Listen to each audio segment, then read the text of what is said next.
Dalam pidatonya di Florida, Trump ancam akan menjadikan Gaza sebagai neraka jika ia menjabat sebagai presiden. If they're not back by the time I get into office, all hell will break out in the Middle East. And it will not be good for Hamas, and it will not be good, frankly, for anyone. All hell will break out. I don't have to say anymore, but that's what it is. Tidak lama setelah pernyataan ini, tahu apa yang terjadi? Los Angeles, salah satu negara bagian Amerika Serikat, justru yang jadi seperti neraka karena kebakaran hutan yang hebat. Saking hebatnya, total kerugiannya diperkirakan mencapai ribuan triliun rupiah. Tapi, apa sebenarnya yang menyebabkan Los Angeles jadi seperti ini? Mari kita bahas.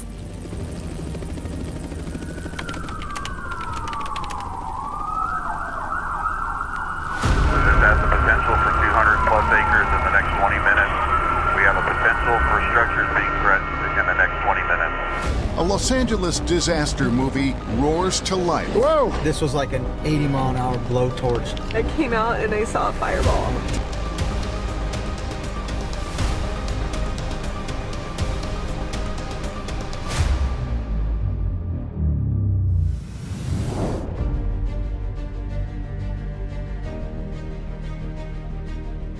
Menurut petugas kebakaran di California, setidaknya ada 5 kebakaran yang berkobar di daerah yang lebih luas, yaitu Palisades, Eaton, Hertz, Lydia, and Kenneth.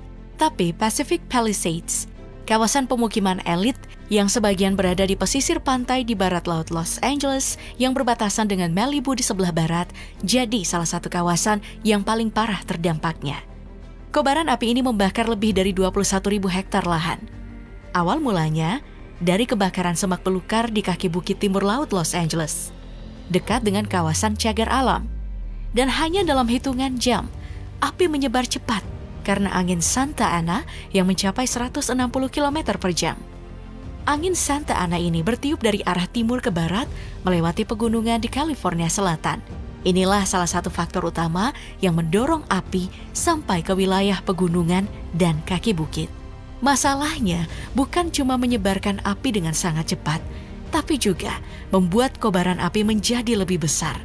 Bahkan, bara api kecil ini bisa berubah jadi kobaran besar hanya dalam hitungan menit.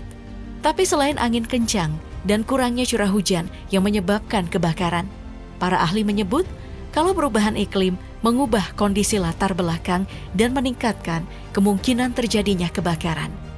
Sejak April 2024, curah hujan di wilayah ini tercatat menurun hingga 10% dari rata-rata tahunan, membuat vegetasi menjadi sangat kering dan mudah terbakar.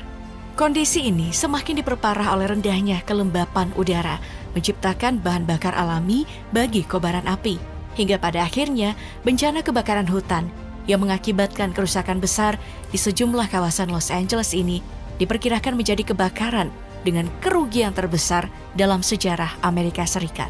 Soal kerugian, melansir CNBC, Bank Investasi JP Morgan memperkirakan bahwa kerugian ekonomi akibat kebakaran hutan di Los Angeles telah meningkat lebih dari 2 kali lipat sejak Rabu menjadi hampir 50 miliar US dollar atau sekitar 809,1 triliun rupiah. Kerugian diperkirakan bisa meningkat sampai di angka 57 miliar US dollar atau bahkan ratusan miliar dolar.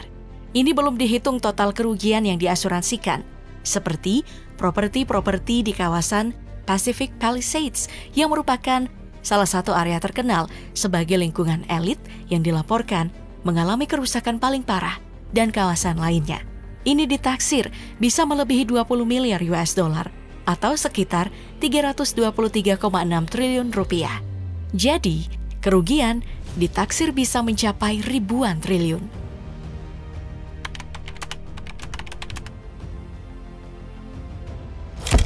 Selain karena faktor alam, ada sejumlah masalah dalam penanganan kebakaran ini. Para pejabat pemerintahan mulai saling tunjuk kesalahan dan lempar tanggung jawab atas terjadinya kebakaran. Presiden terpilih Donald Trump langsung mendesak musuh bebuyutannya, Gubernur California Gavin Newsom, karena dinilai tidak becus menatah California. Menjawab tudingan Trump, Gubernur Newsom mengatakan dalam konferensi pers bahwa tidak seharusnya ada permainan politik pada saat pihaknya melakukan evakuasi korban kebakaran. Belum lagi di tingkat bawah, saling tunjuk soal siapa yang paling bertanggung jawab antara Kepala Departemen Pemadaman Los Angeles Christine Crowley dan Wali Kota Los Angeles Karen Bass. Kepala Departemen Pemadaman menyebut kalau Wali Kota Los Angeles telah memangkas anggaran hampir 18 juta US dollar yang membuatnya tidak punya sumber daya dan personil untuk menangani bencana sebesar ini. Ketidakmampuan peralatan ini terlihat dari video yang beredar di X. Bahkan, salah satu akun mengkritik bagaimana LA menyumbangkan sebagian peralatannya, sementara petugas terpaksa harus menggunakan kerucut lalu lintas untuk menyendok air dari genangan dan mencoba memadamkan api. Di sisi lain, Wali Kota Bass membela keputusannya untuk memangkas anggaran karena terjadi masa yang sulit. Tapi menurutnya itu tidak berdampak pada tanggap darurat kebakaran hutan. Dan saling tuduh dan lempar tanggung jawab ini mulai setelah meningkatnya jumlah rumah yang terbakar dan korban jiwa. Tapi sebenarnya masalahnya lebih kompleks dari itu. Hidran jadi satu-satunya cara selain mobil pemadam kebakaran. Petugas sebenarnya sudah mengisi 3 tangki berkapasitas 1 juta galon, tapi sayangnya itu tidak cukup. Hidran tidak dirancang untuk menangani 50, 100, dan 1000 bangunan yang terbakar secara bersamaan dalam waktu 24 jam.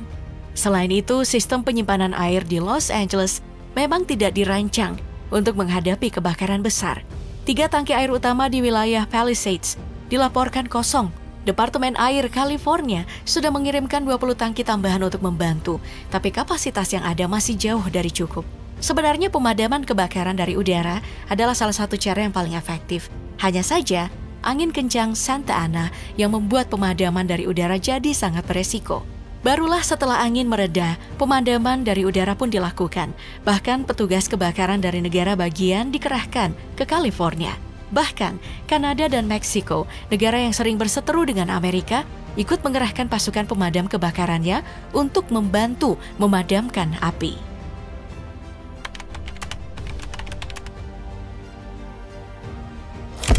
Kebakaran untuk sementara memang bisa dikendalikan, tapi bukan berarti benar-benar terkendali.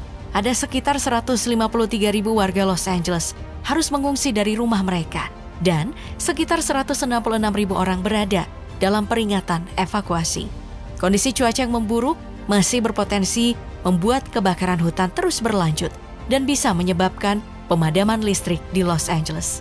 Tapi yang sekarang mendesak adalah soal pemulihan. Lebih dari 35.000 hektar lahan terbakar dan lebih dari 12.000 bangunan hancur. Properti yang hancur termasuk rumah, etalase toko, gudang, dan mobil. Seluruh lingkungan bahkan rata dengan tanah dan hanya menyisakan puing-puing. Selain itu, yang juga paling penting adalah mendukung masyarakat yang terkena dampak. Upaya harus difokuskan pada kebutuhan langsung dan jangka panjang penduduk setempat, dan pada mereka yang paling terpengaruh oleh peristiwa bencana di masyarakat ini, seperti orang dewasa yang lebih tua dan orang-orang dengan kondisi kesehatan kronis. Mereka-mereka ini butuh perhatian khusus dari pemerintah. Dan seperti yang sudah disinggung tadi, masalah yang tetap jadi perhatian khusus adalah kerugian ekonomi. Kenapa?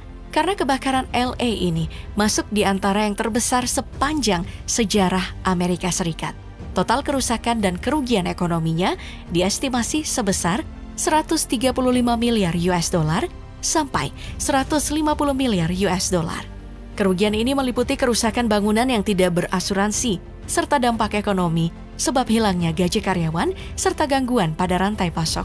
Apabila perhitungannya tepat, maka angka kerugian ini akan menandingi total angka kerugian pada 23 kebakaran hutan terparah sejak 1980 senilai 148 miliar US dollar.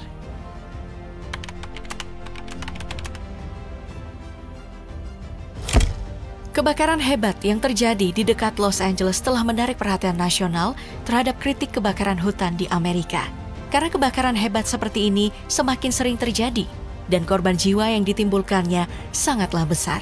Nyawa melayang, keluarga mengungsi, dan seluruh lingkungan menjadi abu.